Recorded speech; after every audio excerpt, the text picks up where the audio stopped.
Beekeepers will often want to help remove bees, particularly between the months of sort of May and June time. So there's a saying that goes, in May the bees are worth a bale of hay, in June they're worth a silver spoon, and in July, well, just let them fly.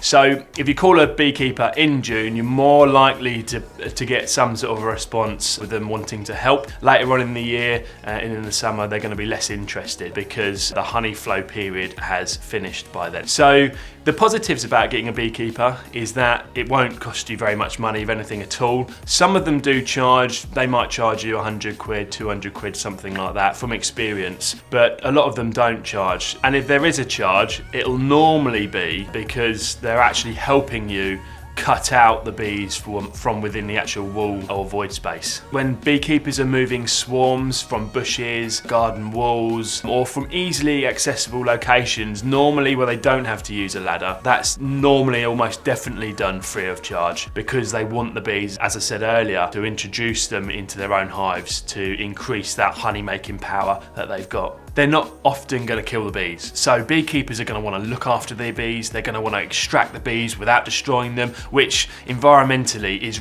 really, really important. So that's one of the best things about beekeepers is they're going to want to try and help you where they can. And when they help you, they're not going to be using insecticides. They're going to be cutting the bees out alive if they're in a wall space. So they'll actually be looking to actually remove the honeybees without using chemicals, and they'll move them often into an artificial hive if it's an easy extraction and it's fairly straightforward. So if you've got a swarm, beekeepers again are really good because what will happen is they'll actually come over with a skep or a box and they'll actually remove those bees. We would recommend that you contact a beekeeper at least initially to see how they might be able to help and some advice there. But do be aware that beekeepers are experts in beekeeping. They're not necessarily experts in removing bees alive from buildings, because what now you've got is a building/bee removal experience that you need, not just how to look after the bees when they're in an artificial hive. So the beekeepers are a good first point of call, but do be careful and seek advice when it comes to actually extracting the bees from the building fabric itself, because the beekeepers might not be the best people to actually do that type of work for you.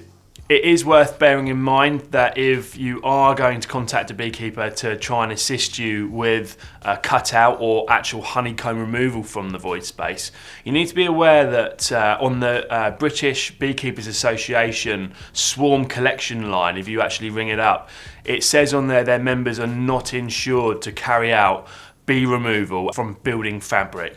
So you need to be really careful when you are trying to organise that, because you've got things like asbestos, pipes, cabling, roofing, brickworks, and there's normally quite a lot of building work that goes on with a bee removal job. And there's other problems that you can encounter as well. So sometimes the bees get very angry when they're being removed, and that can be a risk to other locals and stinging. So just from an insurance perspective there and a health and safety perspective, you do need to be careful. Beekeepers, if they're helping you with a cutout, will often only do that work if there's scaffolding that's been provided by the client, if the builders are in to actually do the building removal beforehand, and then the beekeepers can come in and obviously cut the comb out from normally easily accessible locations. But then that also requires a builder to actually put the building material back after. So trying to get all of those services together can be tricky based upon our experience. What we've encountered before is where scaffolders won't put the scaffolding up around a chimney or wall because the bees are there, and even if they try to attempt to do that, normally it looks quiet from the ground, and we find that when the scaffolding companies start putting the scaffold up, the bees get agitated and they can become aggressive because they are protecting their honey and their colony,